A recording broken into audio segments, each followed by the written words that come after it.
Kaugnay sa magbubukas ngayong araw ng 2023 FIBA World Cup at sa long weekend, makakapanayam natin ang head ng Traffic Discipline Office Enforcement ng MMDA, si Attorney Vic Nunez. Magandang umaga po, Attorney Nunez.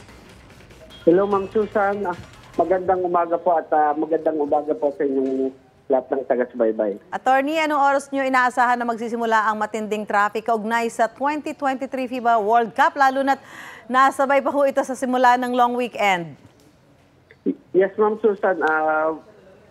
Lahat naman po ng delegates and lahat ng mga VIPs ng FIBA officials that will be going to the venues, especially po sa Philippine Arena sa Bulacan.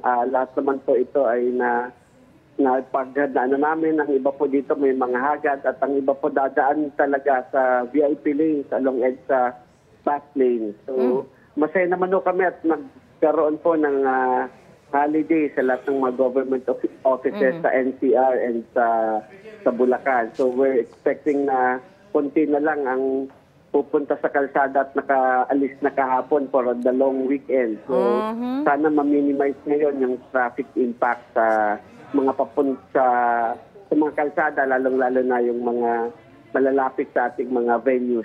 So sa mga oras po ito, as we speak, may mga galaw na ho ang mga tauhan ng MMDA dahil I'm sure sa mga oras na ito, may mga delegates na or basta kasama ho dyan sa pupunta sa Philippine Arena.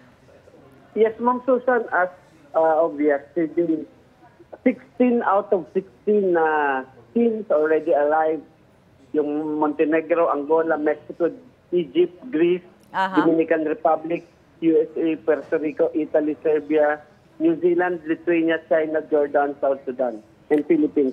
Lahat na po nandito and all the international FIBA officials are already nakabilit sa kanilang mga hotel. So, nakamonitor po ang ating multi-agency command center sa MMDA po, sa ating newly inaugurated command center ng MMDA. Nandun po lahat, PNP, MMDA, lahat po ng different government agencies nakamonitor po, including FIBA local officials.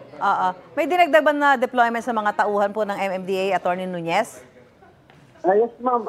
Simula po nung August 15, nung itinayo po ang ating command center sa MMDA, nakapag-deploy kami ng more than 1,300 personnel. Gayun din po ang NCRPO, mahigit 1,300 din po ang kanilang na-deploy na kapulisan to monitor this international event. Attorney, sa susunod na linggo, simula na rin ng pasukan. Handa na rin ba ang MMDA para dyan? Yes, Ma'am Susan. Tuloy-tuloy po ang ating koordinasyon sa iba't ibang schools and even ng mga public schools. Kasama ho tayo sa mga brigada eskwela ng DepEd. Ako, sige. Makibalita na lang ho kami ngayong araw sa pagbubukas itong FIBA at saka siyempre next week sa magiging lagay po ng trapiko para ma-advise ho natin ang ating mga kababayan. Maraming salamat, Attorney Vic Nunez. Magandang umaga po. Thank you. Siya po ang head ng MMDA Traffic Discipline Office Enforcement. Magandang umaga po.